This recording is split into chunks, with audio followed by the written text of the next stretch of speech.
The Champions League phase is coming to an end. Guys, welcome back to another video on the European Football All-Time channel, and today welcome to my Game Week 8 Champions League predictions. It is the final league phase game week in the Champions League, 18 games all at the same time. It's going to be absolutely carnage and I can't wait, so make sure to smash the like, subscribe, and let's get into the video. Okay, then, and the first game in this absolutely hectic Champions League finale is from Villa Park. It is another Battle of Britain. We've already had two in the Europa League, and now we've got one in the Champions League as Aston Villa take on Celtic. Now, this is going to be an unbelievable game. Obviously, Villa currently sat in 9th, looking to confirm their spots in the top 8. A win, I think, should do it, hopefully, for Villa.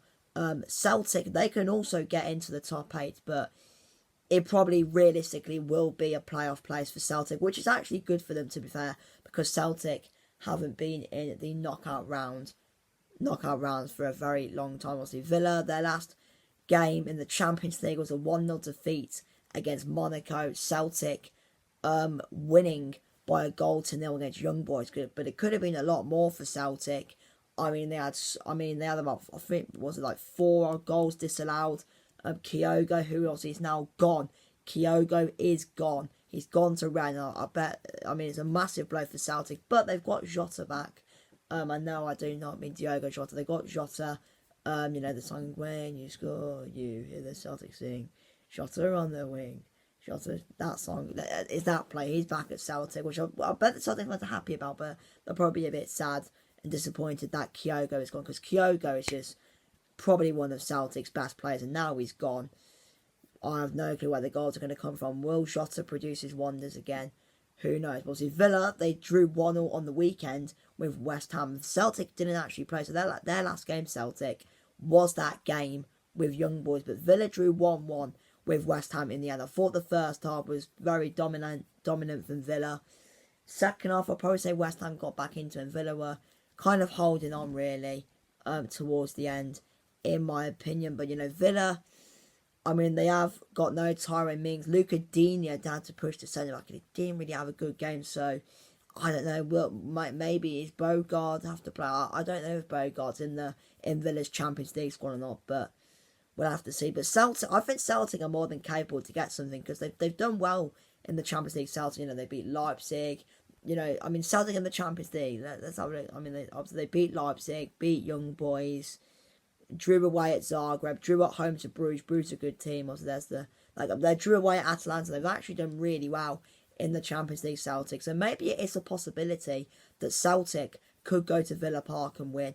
But Villa, they've got very good attack. Rodgers, Watkins, Bailey, and that.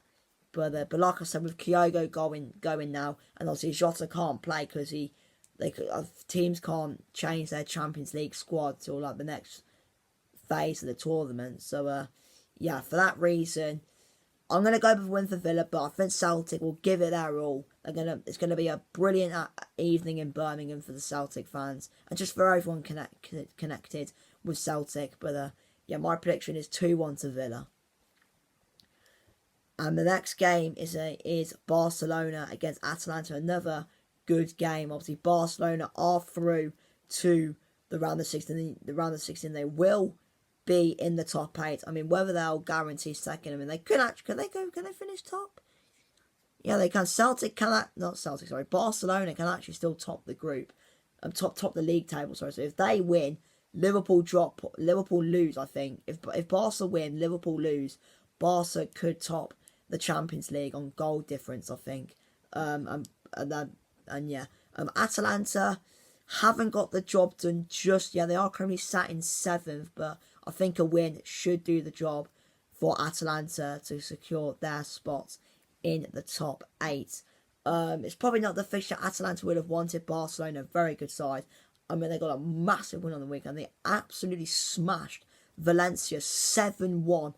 And of course, the last Champions League game, unbelievable, 5-4 against Benfica. They were 4-2 down Barcelona, and they roared back to win 5-4. Massive win for the Catalonians. Atalanta, comfortable win for them. 5-0 against Sturm Graz.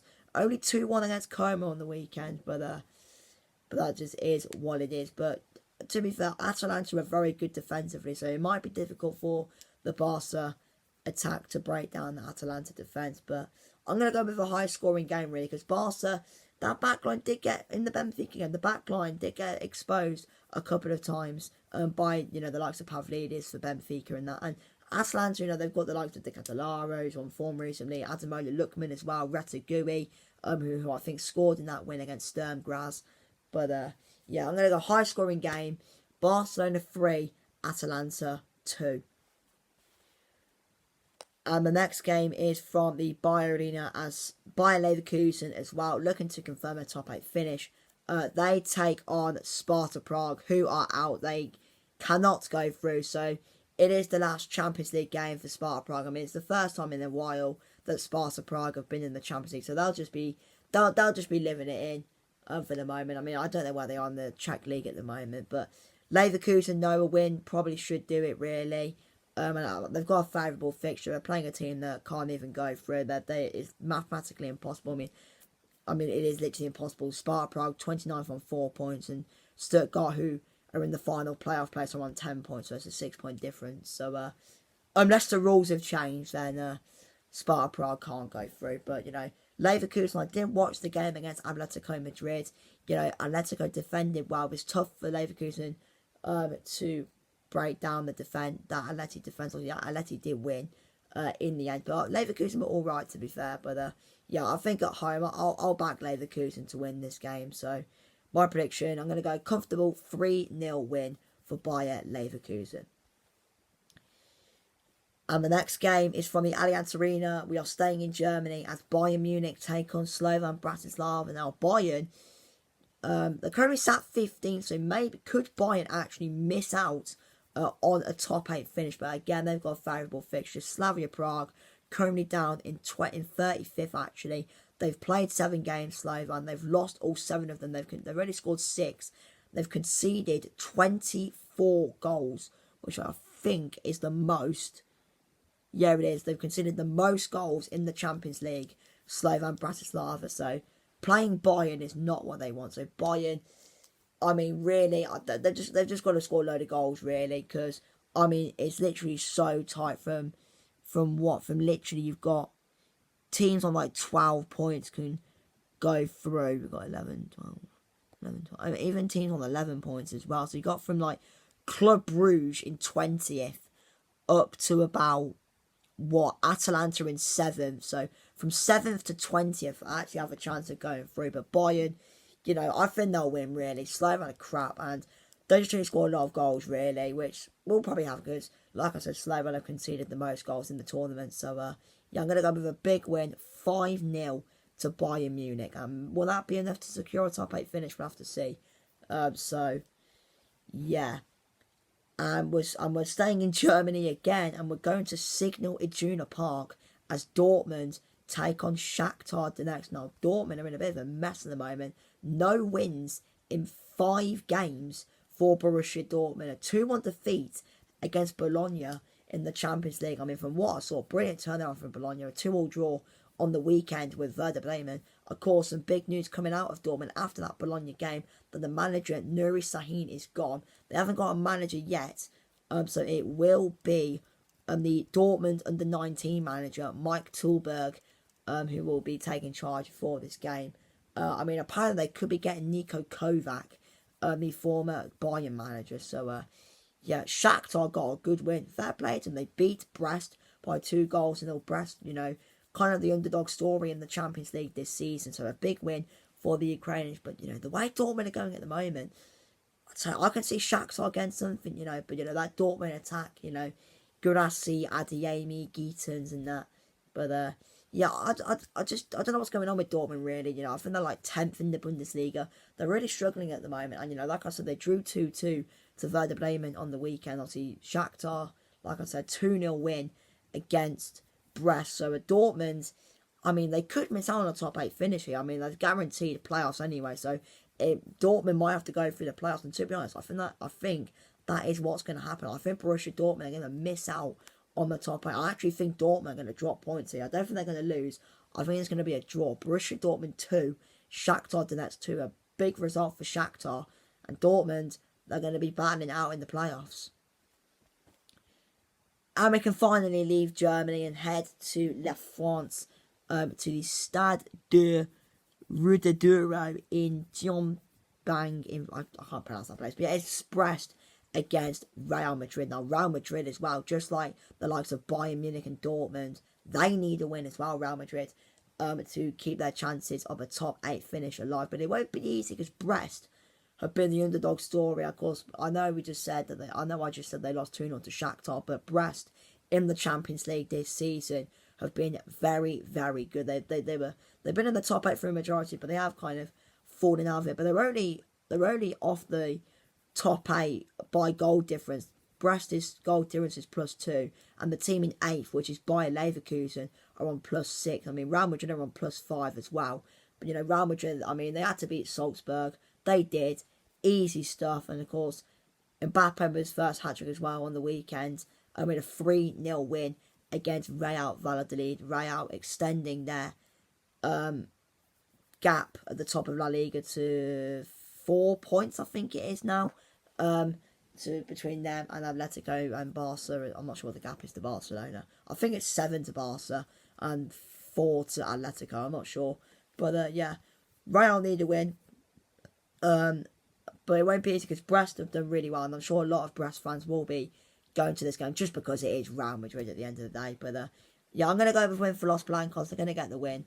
So yeah, my prediction is Brest 1, Real Madrid 3. Will it be enough to secure top 8? I don't know, but they're going to win. 3-1 to Real Madrid. And the next game is from the Stadion Maximia in Zagreb, as Dinamo Zagreb take on AC Milan. Now, Dinamo Zagreb looking to get into the playoffs. I mean, it's pretty much a battle, really, between Zagreb, City, Stuttgart, Sporting, PSG, and Benfica, really, for the last playoff place. I mean, Bruges, yeah, they've probably done enough, so with PSV, Celtic, and that.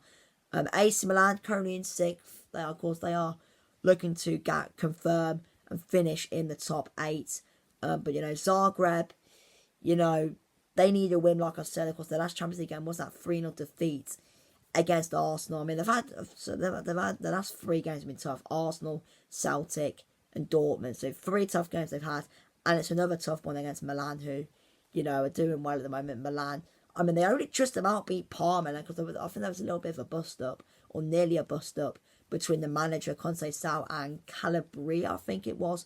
But yeah, I mean, Milan could deal with it when they got some big games coming. They got Inter on the weekend, Roma soon in the Coppa Italia. But yeah, I'm going to go with a win for the Rossoneri. And unfortunately, I think Zagreb will be going out. So my prediction is 3-0 to AC Milan. And now we head from Croatia to Spain, as next up at the Estadi Municipal de Montevideo in Girona, as Girona take on Arsenal. Now, Arsenal pretty much have done enough. I mean, it is still mathematically possible that they can drop out, but I mean, the goal difference is big. It's +12. So Arsenal, they will be in. They'll finish in the top 8. You know, I think they've done enough. They've pretty much all but done it, pretty much. And again, favourable fixture. Girona 31st. Got absolutely. I mean, they're on 3 points. They've got no chance. So yeah. I mean, I did watch Arsenal on the weekend. I thought they weren't outstanding, but I mean, if you're asking my opinion on the red card, I mean, at first I thought it was a red. Saw it again. Obviously, it's been overturned, but I'm a bit 50-50 on it, really. But I think Arsenal will get the win quite comfortably, to be honest. So, yeah, I'm going to go 3-0 to Arsenal. Arsenal to finish in the top 8. And next up is, I think this could be an interesting game, in my opinion. Inter Milan against Monaco. Inter, just like Arsenal, looking to pretty much just wrap it up. I mean, they've pretty much done it. So, I think that I think a point should do it, really.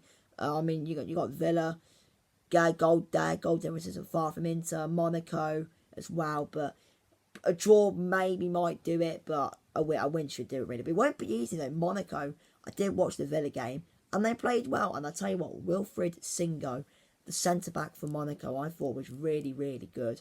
And obviously, I am a Spurs fan. I know we're not in the Champions League, but Tottenham, sign him up. Good player he is, and it will be tough for Monaco to score a goal because Inter have already conceded 1 goal.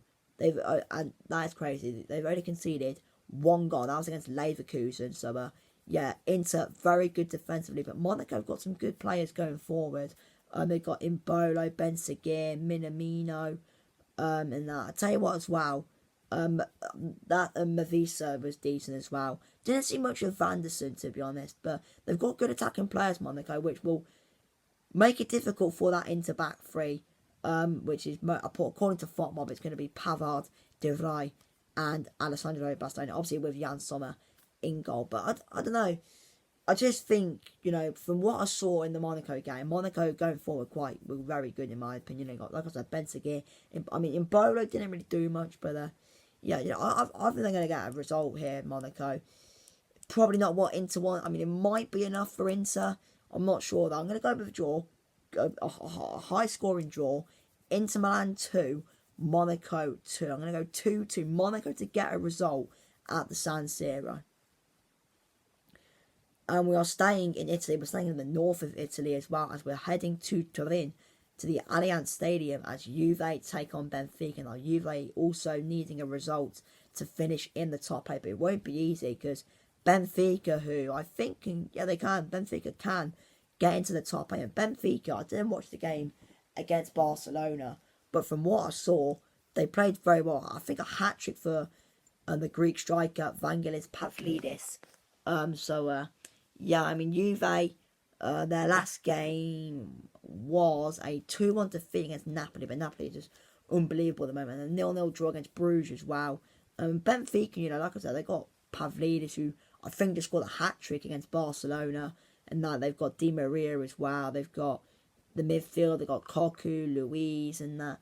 They're a good team, Benfica, and I think they have met before. And I think the last time, they had the last 2 times these two have met. Benfica won both of them 2-1 in Turin, 4-3 in Lisbon in September and October of 2022. So Benfica could make it 3 from 3 here. And to be honest, I think they will. I don't have some weird feeling that Benfica are going to rock up to the Allianz Stadium and they're going to win it. It's going to be playoffs for Juve, probably Benfica as well, but they're going to get a win in my opinion. Juve 1, Benfica 3. Alright then, and the next game is Lille against Feyenoord from the Decathlon Arena, I think it's called in English, or the Stade Pierre Mauroy.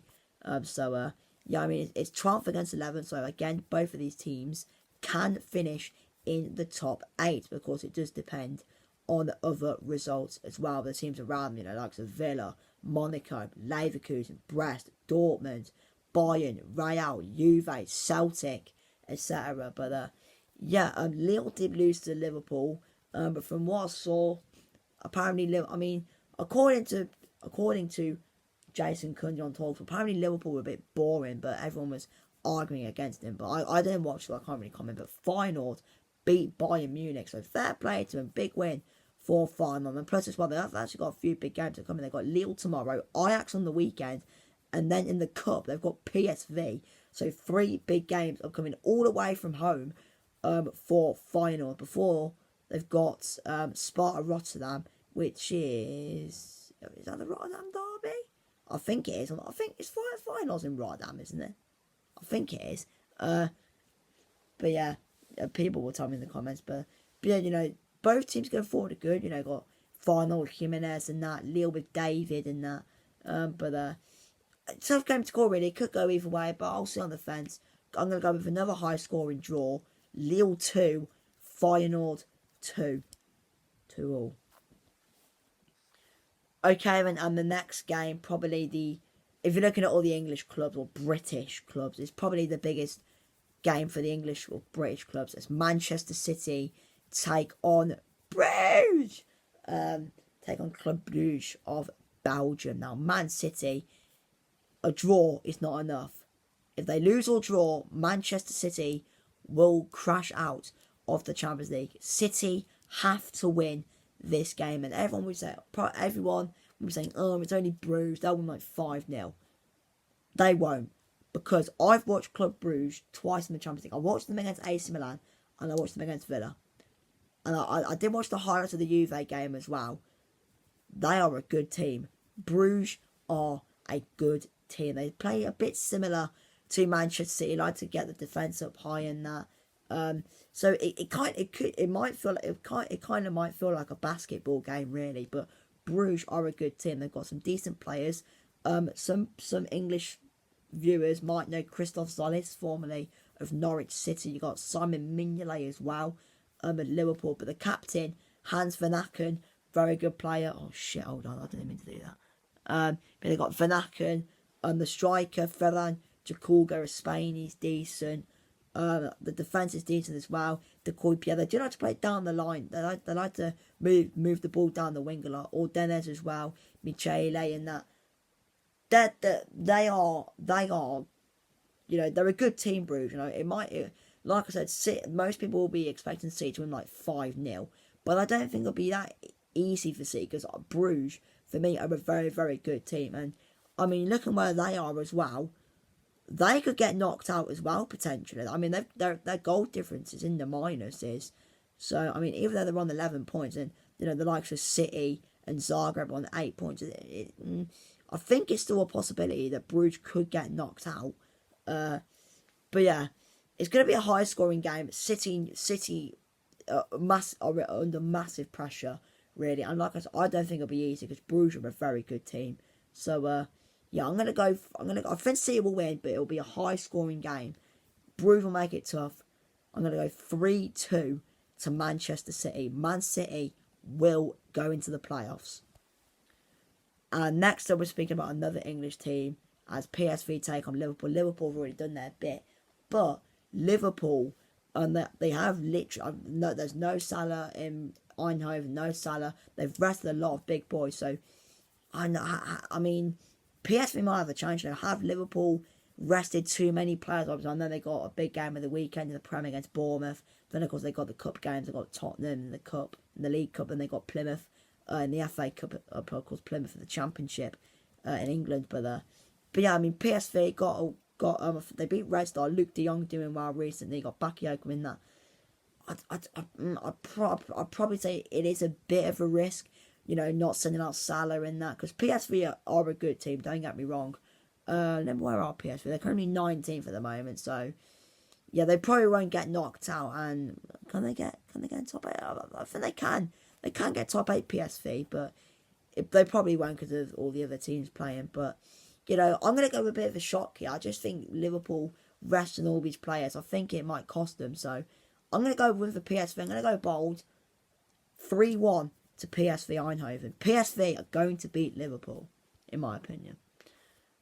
Anyway, next up is Salzburg against Atletico Madrid. Now, Salzburg are gone. Atleti looking to confirm top 8 finish. I mean, a win for them should get the job done. I think they will get a win, Atleti, you know. Salzburg are crap, no offence. And of course, Real beat them 5-1, so Atleti should be getting it done easy. I think they will. So, yeah, I'm going to go 4-0 to Atletico Madrid. Okay, then next up is Sporting Lisbon against Bologna. Now, Bologna beat Borussia Dortmund, but Bologna can't go through. Unfortunately, Sporting still could get knocked out. I think a win should get the job done, really, for Sporting. But Bologna recently have been doing quite good, so it might be difficult for them. But defensively, Sporting have been decent, so I'll back Sporting to win. Narrow game, though. 2-1 to Sporting. And next up is Sturm Graz against Leipzig. Two teams who are both after this game means nothing, really. You know, Sturm Graz, Leipzig have been really poor. I mean, I'm quite surprised, really, how bad they've been. But I think they're going to win Leipzig. Finish off on a high. 2-0 to RB Leipzig. And the next game is a big game for both of these teams, actually. Stuttgart against PSG. 24th against 22nd. Two teams that need a win. PSG lose, they could get knocked out depending on how City get on. Same with Stuttgart as well. But PSG, the way they came back against Manchester City was brilliant, to be honest. So, yeah, and plus as well, I thought defensively they were good. I think it'll be tough for Stuttgart to get through that PSG defence. yeah, I'm going to go with a win for PSG. 3-0 to Ale Paris. 3-0 PSG. So, yeah, anyway, on the final game, again, a game that means absolutely nothing. 36th Young Boys against 32nd FK Crvena Zvezda, aka Red Star. Obviously, none of these teams can go through, but as well, I know nothing about these teams. But I know Young Boys at home haven't been great. Red Star away haven't been great as well. But that Njai up front looks decent. I mean, the front two as well for Young Boys looks alright. But yeah, I'm gonna go win for Red Star. 2-1 to the boys from Serbia. And that is it for Game Week 8. And by the way, I will be live on Twitch for the final match of the Champions League. I will put my Twitch link in the description. So, yeah, so I will be joined by my good friends Ollie and Cody. So, yeah, anyway, thank you for watching. And I'll see you for the playoffs. Let's go. Goodbye.